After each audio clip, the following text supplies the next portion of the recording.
Hello, my name is Alexander Morari, and I'm the founder of ITKeyMedia. You tuned into our podcast about Central and Eastern European startups that are in pre-Series A stage. And our guest today is Jaanus Vihand, the co-founder of Eurora, a company that offers automated compliance solutions for the regulatory challenges of cross-border trade. Hello, Jaanus. Hello, Alex. Or should I say tere, Jaanus? Oh, yeah, that's very good. Almost without any accent, so well done. Yeah, as long as this is one word in Estonian, it might be without accent. I can definitely teach another one also, but maybe not while it's recording, so later. Okay. We'll keep it this off the record. Yeah. Look, your product, we will dive into this in a while, but just before the recording, I mentioned that probably what you're offering to sellers in EU is basically, you could say, the backbone of the new economy, with all the e-commerce, I wanted to say hype, with all the e-commerce development and evolution, which goes by strides and miles, changing our consumer behavior, and necessarily, of course, the back end of this new economy is something that you are developing in your project. Do you agree? Well, yeah, in a way, it's true. Although we don't do much, which would make consumers more happy or marketplaces more efficient in a way. We actually help marketplaces to survive on the new regulations. So this is what they do. So there is a lot of regulation, a lot of things to be done now in EU. After 1st of July, every single package must be declared. All products must be, VAT must be calculated and collected and paid to the tax offices. All this declaration, tax calculations, there is also another things which you will describe a little bit later called ISS numbers, and everything is also complicated.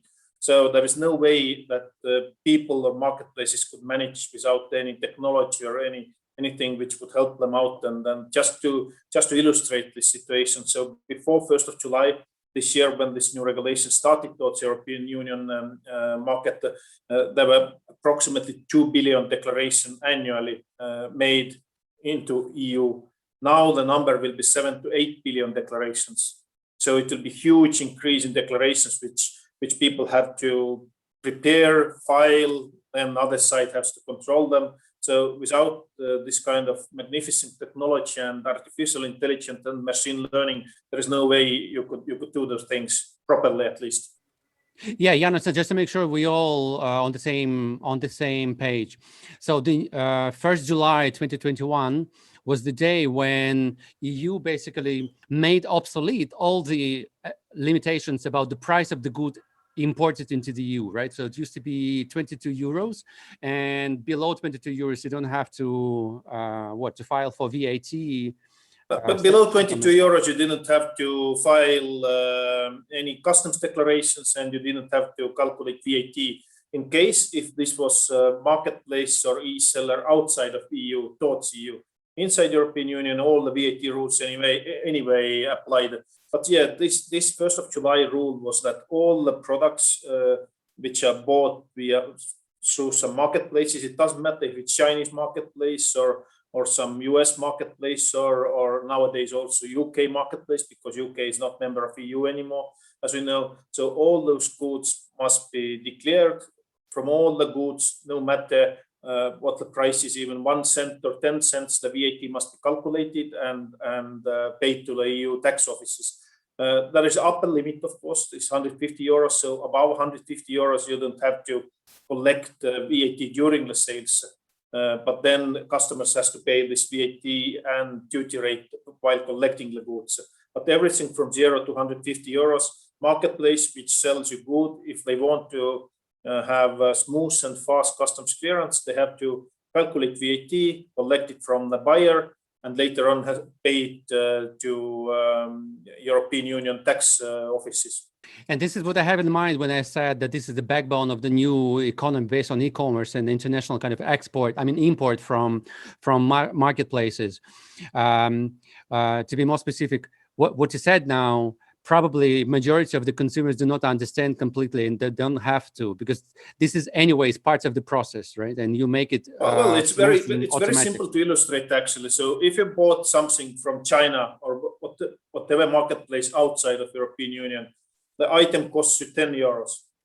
Now, if the marketplace adds VAT on top of that, depending on the country of the origin, country of the this customer where it lives, this product can be 12 euros to 12.7 euros, depending on the VAT rates, because inside of the European Union, the VAT rates are very, very different. The highest VAT, standard VAT rate is 27%, the lowest is 17%. So the rates are very, very different, and the final price would also depend very much of this country where this customer lives, because you have to apply this VAT rules of this country of the customer, destination country basically. Okay, and let's now, after this quick warm-up, jump back to the scenario basically, and I'll ask you to introduce the solution that you're developing first in your own words, and then maybe we will jump into one or two slides from your presentation just to better understand and visualize. Right. So what are you doing actually? How do you oil the wheels of the new economy, should I say? Well, basically, in one sentence, we will create order from the big disorder, which has happened now, the 1st of July. But at the other hand, what we do is actually, there are several new things which happened after 1st of July. There are many new changes. So there is new declaration type, which wasn't there before. So there is absolutely new declaration type called H7 declaration. There is new system in place which marketplaces have to apply for if they want faster and smoother customs clearance, called IOSS, which is import one-stop shop. So to do that, they have to find fiscal representative inside European Union who will give them this IOSS number and who will file VAT declaration for them. And to start using IOSS, they have to calculate and collect VAT during the sales process. And then they have to electronically organize the clearing of all goods. So there are bunch of new things which marketplaces have to take care of. So we can basically automate and take care of everything. And the European Commission basically imposed importers to find a EU-based fiscal representative, as you say, right? And this is what basically is the reason for your business. Am I right? Because you want to be the number one business. This is one part of our business. Yeah.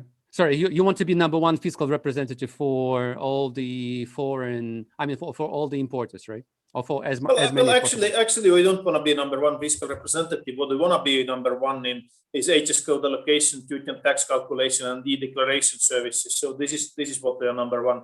Fiscal representation is a part of the package which we will offer to our customers to have full package from one place, not to have multiple partners for those things. And this is actually what is unique about our service, that there are no other service providers who do the full set of the services, starting from HS code allocation, ending with electronic automated e-declaration. So this is the full suite of services what we can offer. Plus, you mentioned this will be AI driven somehow. Yes, HS code allocation is a really complicated stuff. So basically, for those who don't know, and I think most of your viewers or listeners don't know what is HS code allocation. So HS in here means harmonized system. So basically every product can be described via some number. So there are harmonized 6 digits, which all over the world are basically the same for every product. So for example, if there is T-shirt from certain material, this T-shirt has one unique 6 digits number. If this T-shirt is from other materials, then the number is different. If this T-shirt has some, jewels or something in, the number is a third one. So based on these HS codes, which you allocate for every single e-commerce product, actually happens 3 things. One of the things is you see if you can buy or send this product to this country. So basically it goes through sort of prohibited products list. And in some countries you can sell some products, in some countries you can't sell the same products. Okay. So first, by this HS code, you will see if the product can be sold to this specific country. Then based on HS code also calculate the tax rate, duty and VAT rates are all based on this HS code. And thirdly, of course, you have to have this HS code added to the e-declaration, what you will send later on to the customs. So this HS code is actually basis for all of these actions. And this allocating HS codes is very, very complicated. So in most cases, why so? I'm absolutely layman in this harmonized system 6-digit code classification service. But when you said there's a T-shirt of this type on this material, like what's so difficult behind and challenging for the manufacturer to allocate a 6-digit code? Or in any case, is this one-time event, or you will need to adjust this 6-digit code in time? Why is this so difficult? So yes, so one of the things what is difficult is that if you have many products in marketplace, really many products, no one ever before actually demanded to allocate HS codes for these products. So this demands a full new system to allocating those products. And to be certain if those allocations are correct or not, again, you have to have lot of manpower, so to speak. And then if you think about the HS code allocation, very professional person who knows everything by heart about HS codes can do approximately 3 to 4 minutes per HS code average during the daytime. So if there is marketplace who has to allocate hundreds of thousands of HS codes, it is huge cost for them actually. So machine can do it instantly, basically. Our HS code allocation service can do 5,000 requests per second. So and if you compare it to this 3 to 4 minutes per one code from one person, so you can see already the difference, right? And the other thing is, of course, that there, as I told you, there is no practice of having those HS codes for every product. So and most HS codes are allocated based on product description. So our own HS code allocation service, our machine learning AI is actually also is taking this product description, and based on product description is able to allocate HS codes. But again, as the product descriptions have never been so important before, so there are a lot of different things in product descriptions which are very hard to allocate. For example, if there is, sometimes you can see product descriptions where are like 3 dots only, or 3 X's, or there is just written leaf, or you know, this, or box, or what, these kind of things which actually doesn't give you anything. So to have correct HS codes based on these product descriptions is quite complicated, and mostly it's really hard work and with low accuracy. We have improved our engine over 2 years, working together with scientists from 2 different universities, and our allocation preciseness is around 95% right now. And as you can see, also not 100%, because it's virtually non-realistic to 100% accuracy right now yet. I'm just starting to realize the volume of work to be done, basically, and how much of, you could say, visual recognition, but also NLP kind of, and then. Well, the problem with the visual recognition is that it's slow. Again, if we're talking about 5,000 requests per second, it must be fast. All the things where you're adding the visual recognition also to this HS code allocation, that makes the service slower. And for example, we have some of our customers are really huge logistics companies who have like 150, 200 million parcels a year. So can you imagine like having, instead of 5,000 requests per second, having 5 requests per second or something? That would be real bottleneck. So that's why we have improved our product description based HS code allocation service, and then still continuing to upgrade and improve it. What is the source for your description of the product? The description of the product, which is subjective by the manufacturers, and sometimes they might not be like true to life, or might not be correct, precise, and might not be in the original language and right away in English. And very often for non-native English descriptions, you can find lots of like weird, like, you know, wording and outright not precise or misleading very often. How do you do the verification of the correctness of the information and description? So that's the trick with machine learning. So machine is learning. So you have to give information to machine, and machine is learning from this data what it receives. And this is also what we see, that in different data sets, the accuracy in the beginning might be quite low. It can be like 60%, 65%, and over time it improves constantly and then reaches this up to 95% of accuracy. So machine is learning, of course, there are machine learning engineers and data scientists behind that also who are, like teaching like a teachers in a bit and then showing things to learn. But this is a trick with machine learning. So again, if we would try to hard code everything or do whatever things like this semi-manually, it would be really, really hard. It can be done with small amounts or smaller volumes, but with really huge volumes, you just can't do those properly.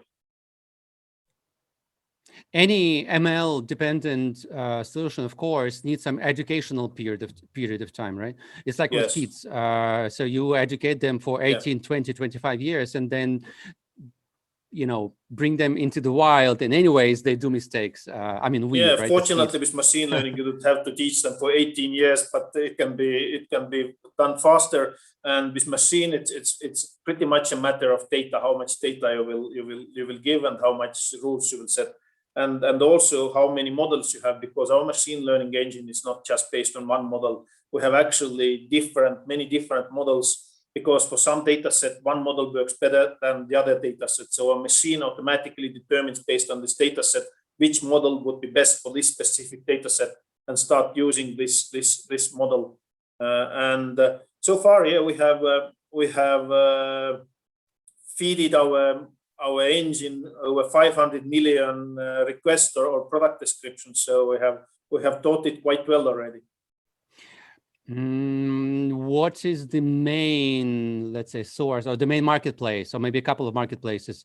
You try to avoid the names.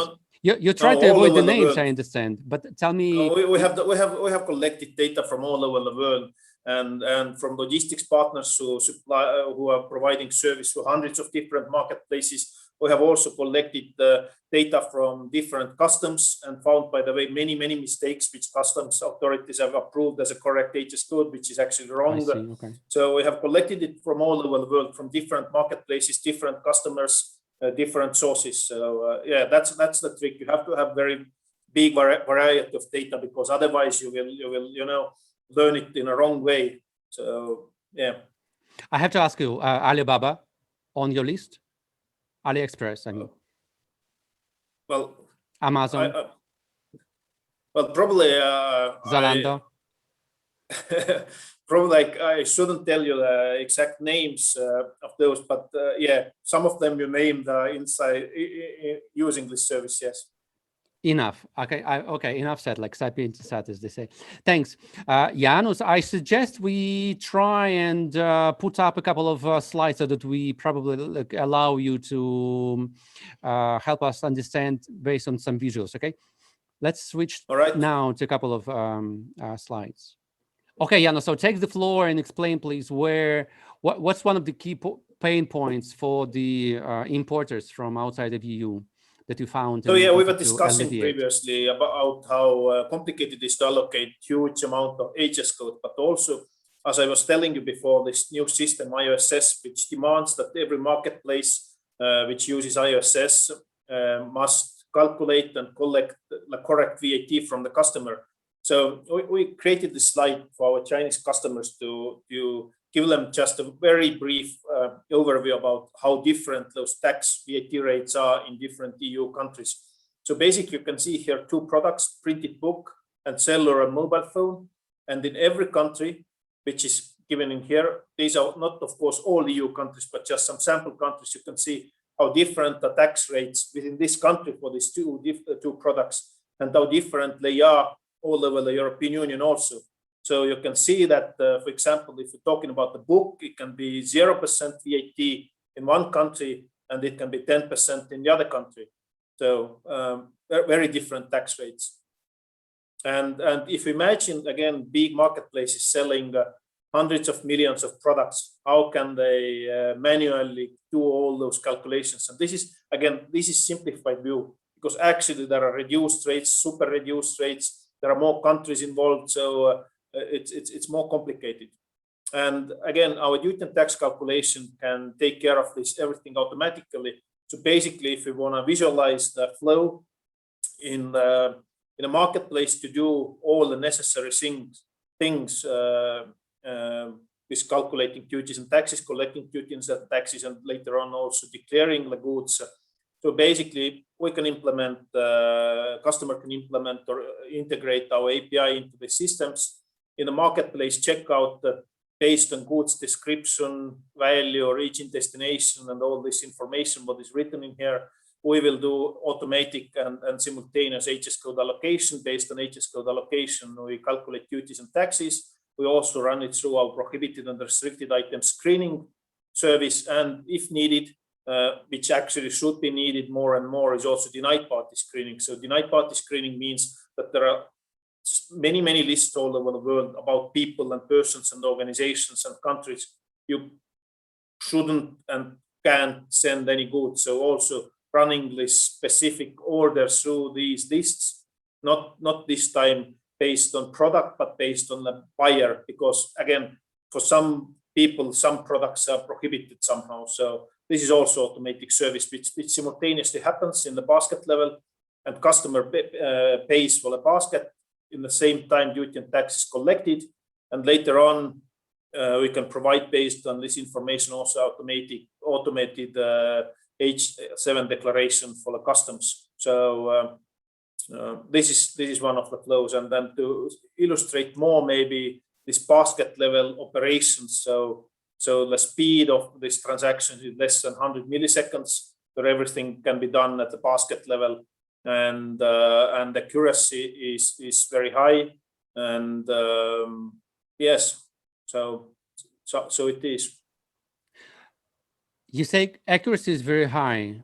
Do you actually need the accuracy of 100% here? And if accuracy is below... it's unfortunately impossible to have 100% accuracy in here, because again, I can just make one sample. Initially, when I started to work with live data, so there happened these kind of products like, for example, a giant red lobster towel.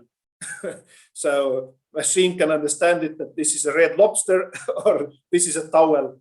So and also many these kind of things, and then the product descriptions are sometimes quite complicated. So actually, it's not the only automated service, but also what we provide next to this automated service is actually help from our data scientists who actually work together with the customer and you know, like filtering out the product descriptions which they should enhance and change a bit, because it's not only about our service, but it's about later on how the declaration is done, how the taxes are calculated, and if they have to pay more for these kind of things or not, because all the records, all the declarations, this VAT declarations must be kept over 10 years. So if you do something wrong, it's high probability that in 1, 2, 5, 8 or 9 years, tax office comes behind your door virtually and asks, so in this year you made wrong declarations, now you have to pay us, I don't know, 100,000 euros plus interest, for example.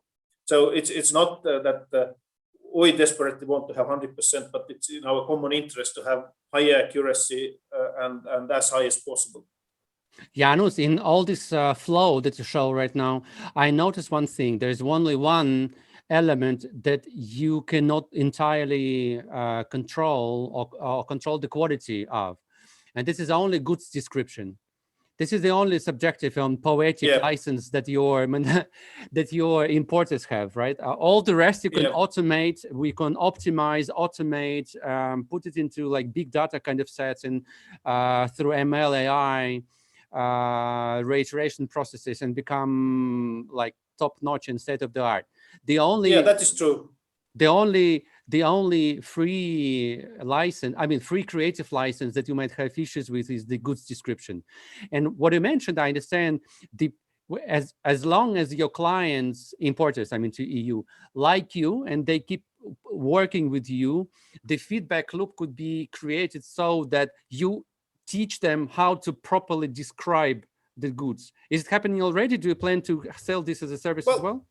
Yes, absolutely. We are doing that, and actually there are specific rules which are not even made by us, but by European Commission, which are, you know, like guidelines how to properly create the product description. So this is. And so you reverse engineer. Yeah, yeah. And so you reverse Yes. engineer. This is where we need to reach. I mean, this is the point of destination, and this is how you could describe your product. Okay. Would you say this optimization of goods description is one-time event with the client or with the No. It's marketplace? constant. Okay. It's actually a constant problem because with also with HS codes and also with duty rates and everything. This is not the one-time event. Nothing is one-time event in here. Everything is living and breathing and changing all the time. HS codes are changed periodically. Duties and taxes and VAT rates that change. So this is all the time in change. So our system is actually taking care of all those changes so that the customers don't have to think about those things.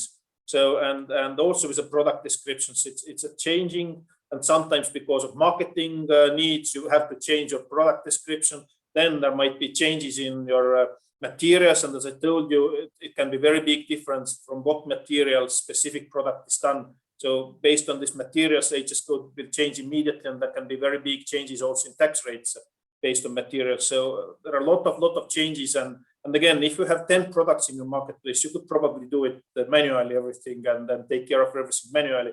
If you have already thousands of products and new products in your list and changing, and then customers from more than one country and all over the world, then you would benefit from using this kind of system. And the good part is, of course, is that you don't have to pay huge amounts of money. For example, if you talk about customs declarations before 1st of July, even for customs declarations, European postals were asking from the customers 5 to 25 euros for making declaration in their state.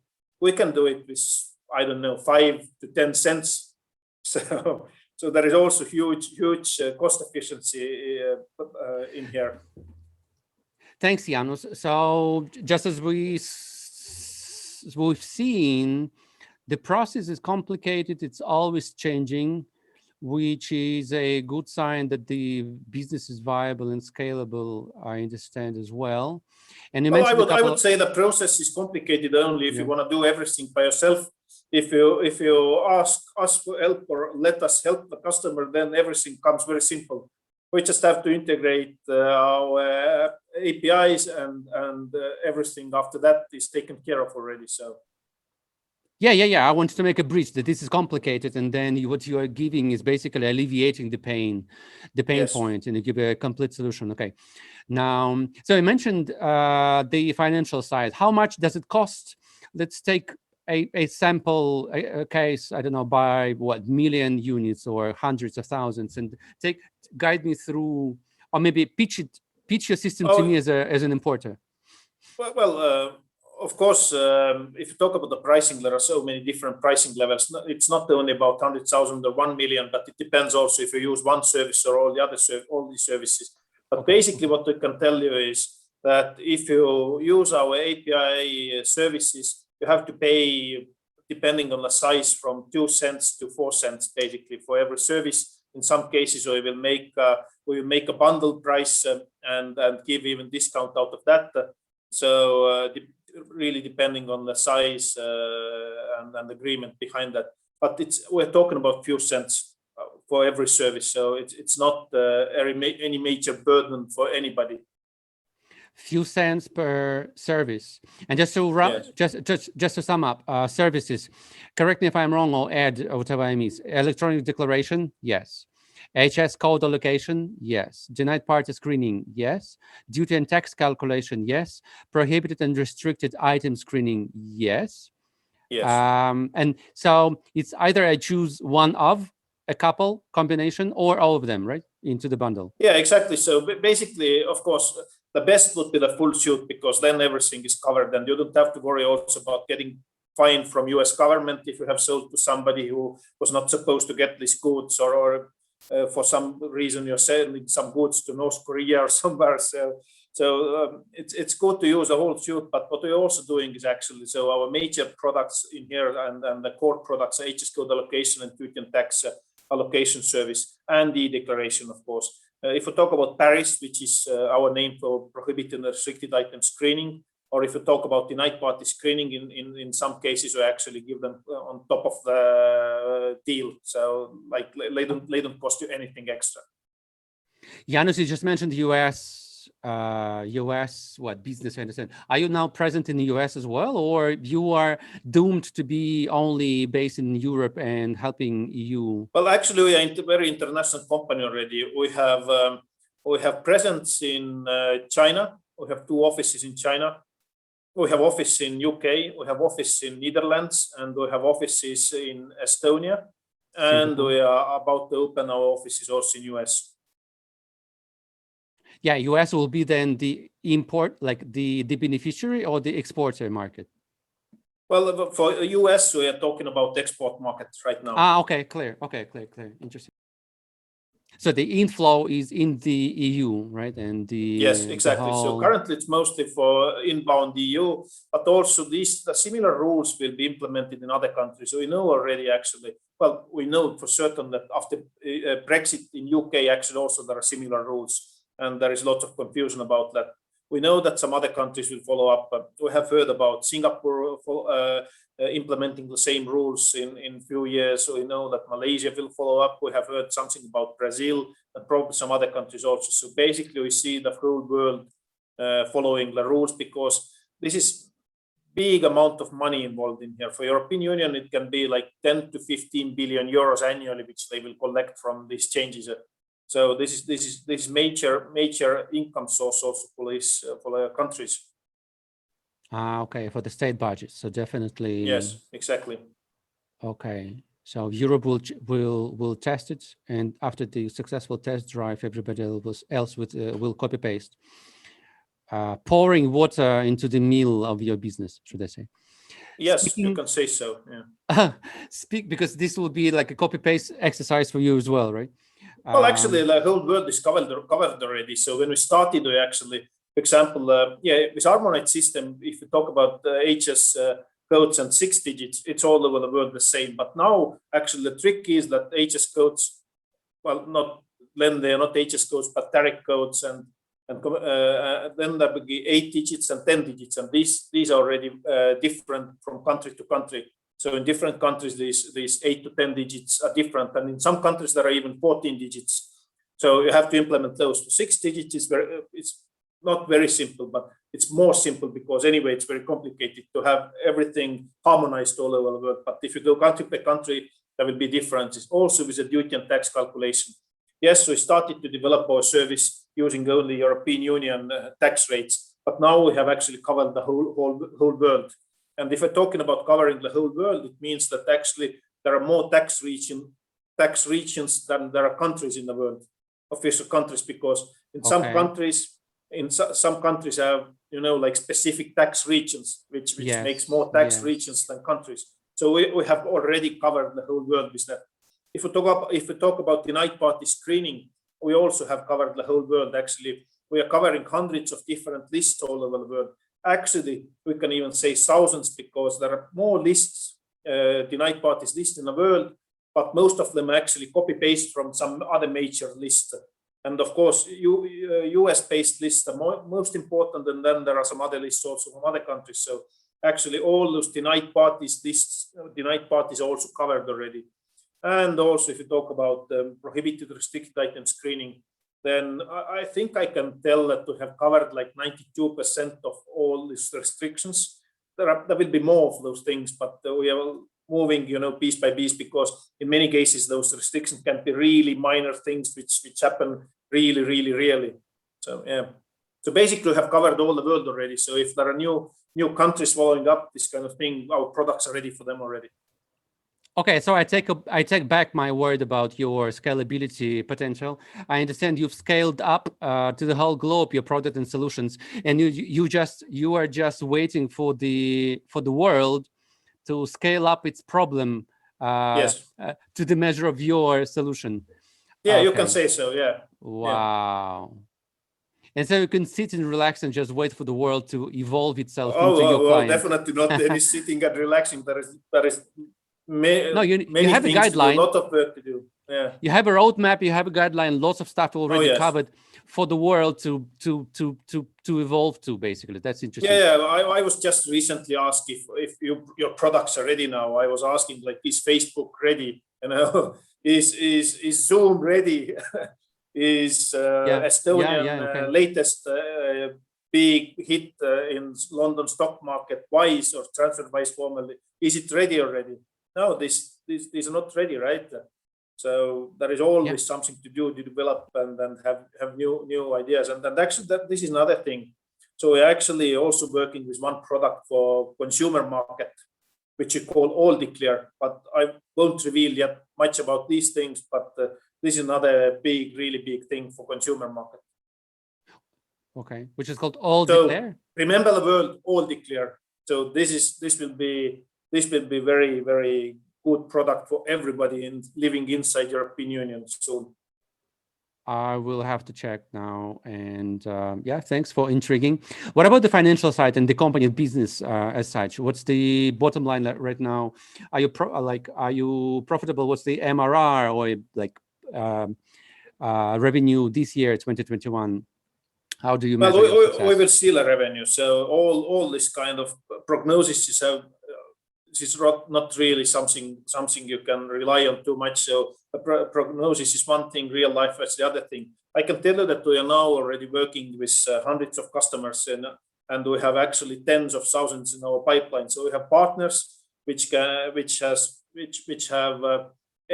able in China to provide us thousands of customers in one go. So we are working with really big partners, and looking from European side, European Union, you actually don't know the names of these partners, but there are really big companies in China we are working with, and we are also now have extended our sales network to other Asia Pacific countries, and also, as I told you, setting it up in the USA also.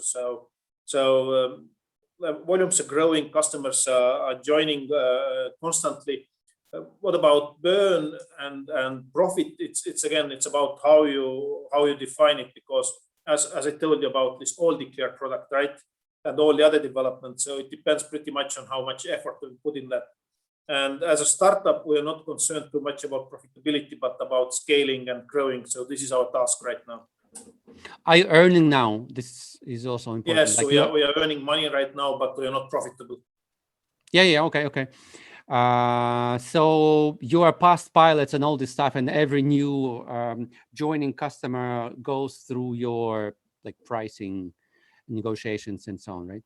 And how flexible are you right now, or are you standardizing your sales strategy as well? Well, yeah, we are still flexible because we are still small startup, right? So for example, for our API-based products, our standard invoicing is weekly invoicing. But then there was this really huge, you didn't name it, by the way, marketplace in China who said that, yes, this is very interesting, but we'd like to have monthly billing. So, of course, we gave in and agreed with this. So we are quite flexible in many terms. Yeah, okay. So let's move on to round two, competitors. How crowded is the space, you would say, and who is the competitor you look up to and plan to catch up with? Well, as I told you, there is actually no competitor who could provide the full suite of the products. And actually, we're extending also our product portfolio. There are different competitors in different sectors. For example, if we talk about HS Code Allocation service, there are quite many companies in the world who can do that, and then only few of them, of course, can do them automatically, and even less can do them with such accuracy as we, and with such a speed. I could even challenge everybody and say that our speed and accuracy is the highest in the world at this very moment, if you talk about HS Code Allocation service.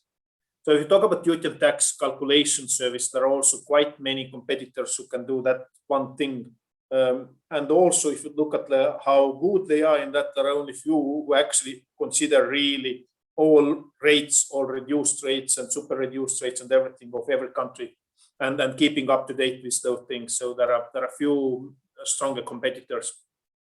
Then if you look at the ISS intermediary service or VAT intermediary service, actually, then there are also quite many players in the world, also big audit companies actually offering these services, but mostly not to Chinese customers, but to Western countries which are outside of European Union. In China, there are also several layers, we haven't actually, in all cases, we haven't figured out yet, are they scammers or actual service providers? Because sometimes they make such offers with such a price that it seems that it's really actually impossible to follow up the things. And if we listen to the customers who've been talking to them, it seems that actually they've been offering totally something else, which is not this IOSS intermediary service.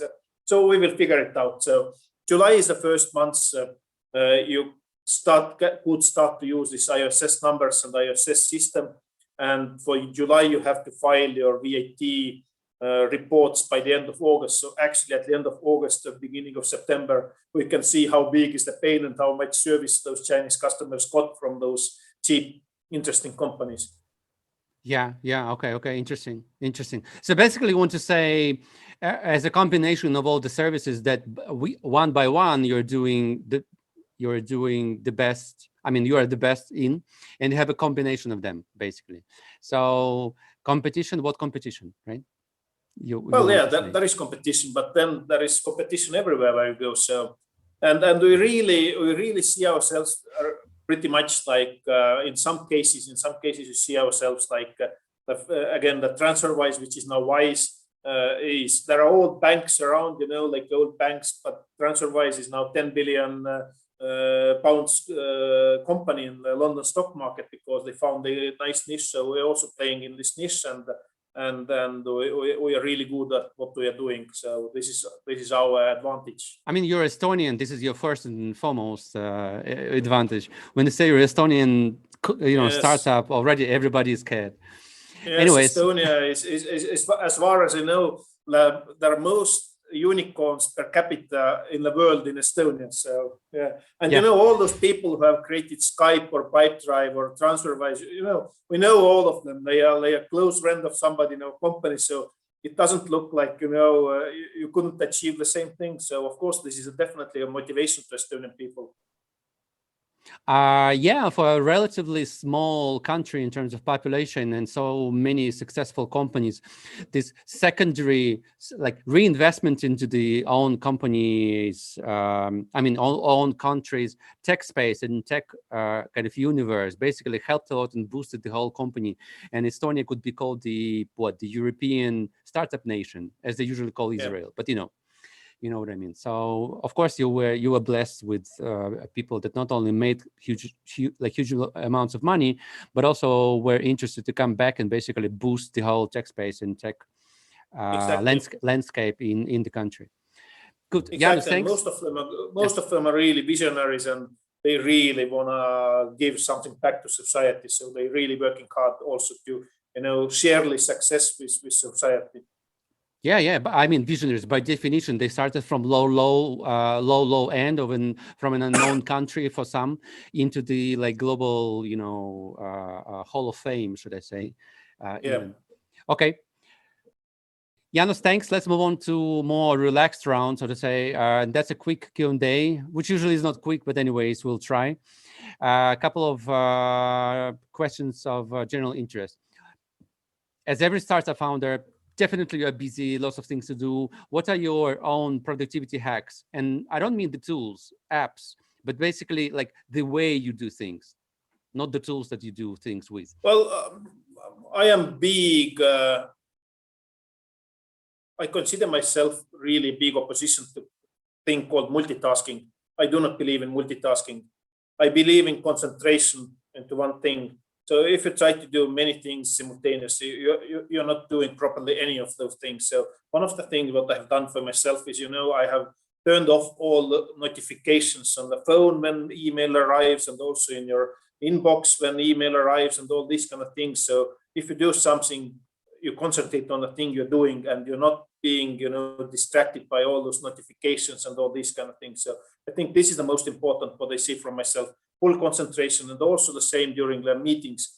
In many cases, in many companies, and sometimes also in my companies, in the beginning, I see people during meeting, doing something in their laptops or phones, and then working. So I always say, please put everything away, because if you're in this meeting, you have to concentrate on what we're talking. And if you don't want to concentrate, then go outside and do your work there. So full concentration to the thing what you're doing, I think, is the most important thing. If that was an answer to your question. Yeah, absolutely. So let's take back and a little bit expand on this meeting. So during the meetings, technically, you say to people when you run the meeting, or if you don't, like you know that somebody else has the same habit, I understand, you technically ask people not to use laptops, phones.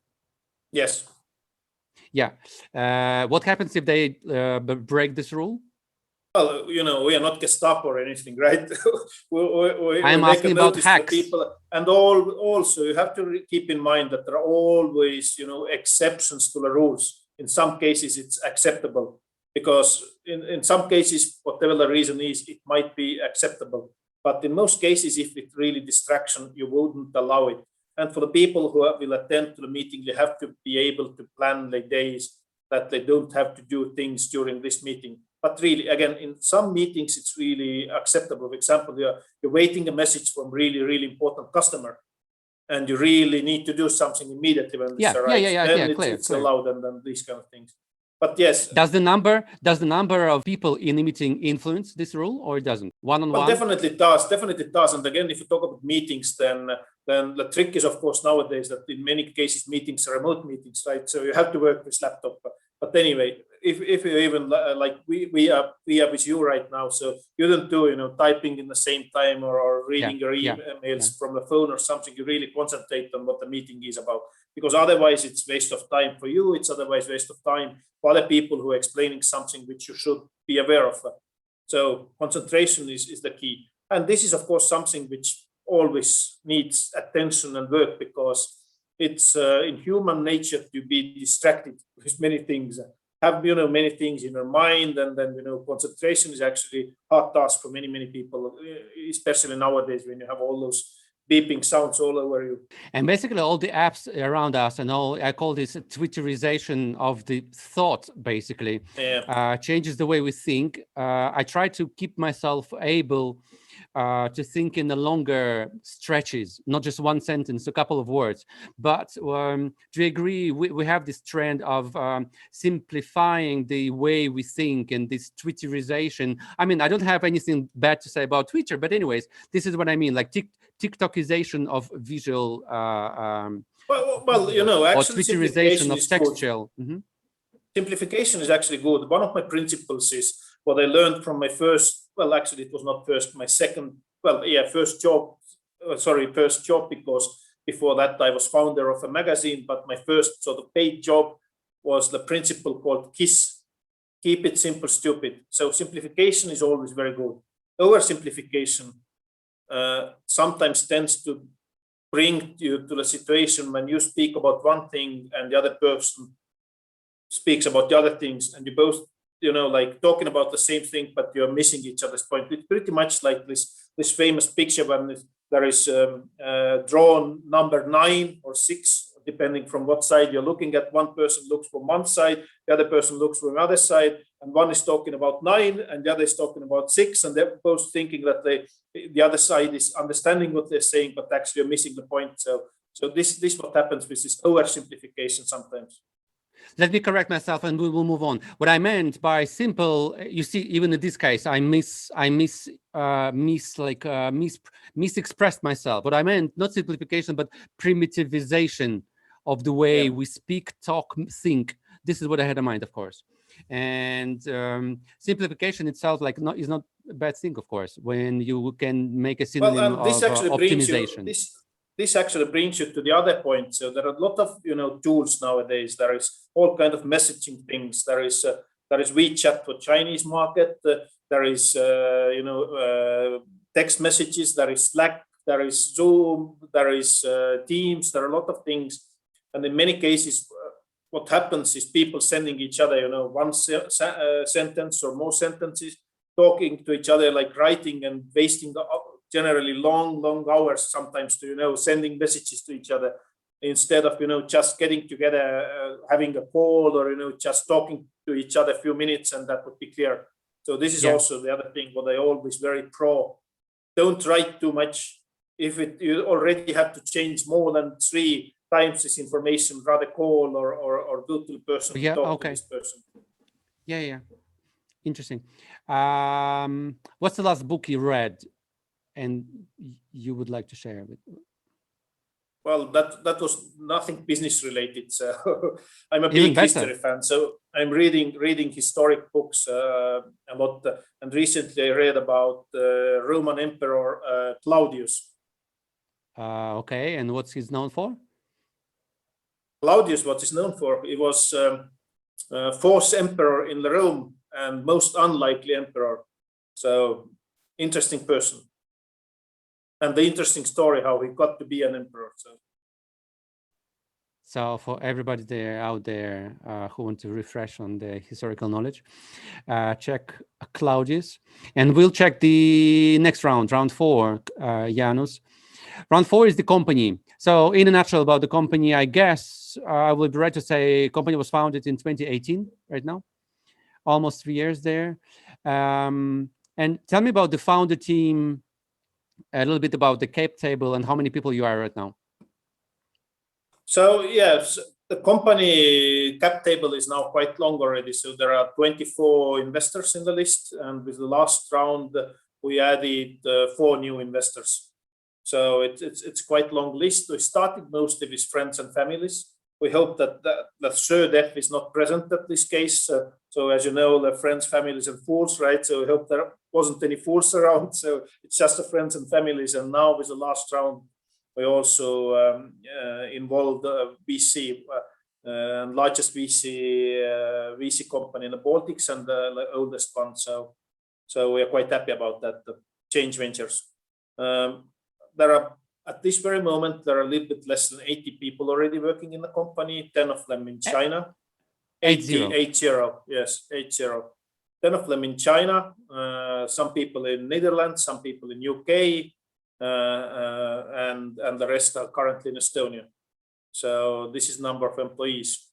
And what else? Yeah, and describe please the Top Gun team, that is the top management, like key founding members. I tried to sum up all the years of experience that you mentioned on your website. I think it's a couple of hundreds of years among several people. Well, yeah, we know that some of the companies in the market are doing that summarizing the experience, years and everything, but we really haven't done it. But yeah, we have lots of experiences. Myself, I have long history in management and running the most best known companies in the country, and being awarded also as a CEO of the year, actually in Estonia, and companies which I have led actually have become market leaders and then won, all kind of tops and things. So management of the big companies is quite familiar, but also small companies. So historically, I have been CEO of the companies which has people from 15 persons to 6,500 people working for in these companies. And also, if you talk about revenues, I've been CEO of the companies from 2 million euros annual turnover to 600 million euros annual turnover. So a lot of involvement also previously with all kind of IT projects from all over the place. I have also some own angel experiences investing in different startups. And even now I'm doing this kind of angel investments into some gaming startups. Then there is huge amount of logistics experience in our company, and actually the main founder actually has logistics background and has been part of some of the major exits in Estonian history. So those names probably couldn't say anything to your viewers, but we have good history of growing the companies and doing the profitable exit afterwards. So yeah, this is very short summary of that. Yeah, but so you have people that have been involved in Pipedrive success, in like co-founder of for-profit, non-profit, Agile Estonia. You have a guy, Egon Veermäe, right? Former deputy director for Estonian Tax and Customer Board, former CEO of Estonian Social Insurance Board. You have like your advisory board is like out of this world as well, with all those people and so on. And just you mentioned, like, try to combine all the successful exits valuations from all the people that work right now in the company. I guess this will be in like decacorn kind of range. So 80 people right now. 10 in China, you say, and then in those regional hubs, so to say. Are you recruiting right now? Where's the biggest Yes. HR pain point? We are recruiting right now, and we are recruiting in very different areas. So there are developers, there are different type of developers. There are also at the other end of the scale, actually tax consultants, which we also hire. So there are very many different positions which we are hiring right now. There are machine learning engineers, there are data scientists, so really large scale. But still, 80 people is not too much, right? It's still a small company, so we're not talking about we're hiring right now hundreds of people. So, but we're growing quite fast. I can tell you that just a few months ago we had 40 people in our list. So we're growing quite fast by percentages of growth. Yes, tax consultants, are they based in target jurisdictions or only in your headquarters? And are you using hybrid or remote, I understand, approach to team building and running a team?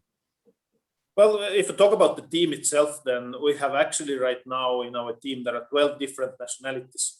And as I told you about those remote offices, and then we just calculated that we can cover 26 different languages with our team. So there is a lot of variety actually in the team. So there is definitely nothing that we would see like based on nationalities or any other things. Yeah, sometimes for some cases location is important, but again, remote work is also very appreciated, and a lot of people actually working remotely in our offices.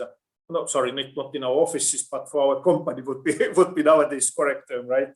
So, yeah. And so remote would be also coders or programmers, right? I said. Yeah, it can be. Yes. Okay, so we mixed a little bit round 4 and 5, where round 5 is actually about the investment, and we call this formula F3. You mentioned 2 elements of your initial stage, and you were lacking the fulls based on all the experience and expertise, basically, which was good for you. Investment by now, I guess, last round was in July this month, July 2021, right? It was about $3 million. Yes. With the likes of Change Ventures and Angels, Christian, Yes. Artis, James, right? What's the total investment in the company right now, by now? Well, if we can look at in 2 ways. Just one is investment money, and the other one is also grants, because we have received some grants also. Yes. So invested money into the company, if we talk about euros, is a little bit more than 7 million euros. Plus, we have got grants for approximately, let's say, 3 million, a little bit less than 3 million euros grants to do the scientific work and to develop our machine learning AI. Not bad. I mean, as far as total investment by not like non-grant, like proper investment, 7 million and still at seed round, I would say it's pretty high level kind of range for the seed investment. Maybe not for Estonia, anyways. Well, in Central Eastern Europe, it is. Yeah. Okay. Interesting. And I guess the founding team makes the magic, right? As far as ability to raise so high. What about the next round? Are you now in the market, or like when do you plan the next round, and what round this would be? Well, it depends pretty much on the details, because there are many details. The same old declare what I told you is still working with MVP, and then depending on when we will be ready with that to go to the market, and also some other details. But big picture would be like probably we start the next round in September, starting raising in September. So yet this year we will start raising a new round. Yeah, and some more details. Do you have any idea like what this round will be targeting? Well, I have many ideas about that, but I think it's too early to give these details out like this. Yeah, okay. As far as investors, do you have in mind any specific category of investors, jurisdiction, like again, Baltic investors? So you would focus on more no cross-border. No, we have already approached by many VCs and many potential investors. Even today, before I started to talk to you, I had one session with one potential VC company, and tomorrow I will have another one. So there are lots of lists, but yeah, not definitely not only Baltic investors, but we're talking about bigger scale global VCs now next round. Yeah. Okay. So you're all set up there. I understand. It's not all set up, but we are mildly starting to prepare for that already. So, yeah. What gives you the feeling of comfort, I think, is that investors are trying to get to you, right? And they are knocking into your doors or screens. Well, yeah, even with the last investment round, actually, we had 3 offers in the table, so we had to make the hard decision of choosing one of them. So we actually had three term sheets on the table from which you had to choose the partners to move on with. Jaanus, thanks a lot. What can I say? Excellent, background and foundations for the business. Amazing team of founders and top guns in the company. All the Estonian background definitely helps, and you just proved the point that the idea, the company and the solutions that you have been able to develop by now already are like magnets to VCs. I can only guess like how known and how large international people are knocking at your door and your screens. Wish all the best. Good luck with the next round. Good luck with educating the world to reach the level of of advances in your product sooner or later. And hope to keep in touch. Thank you very much. Bye-bye. Great chat. Thank you. All the best. Bye.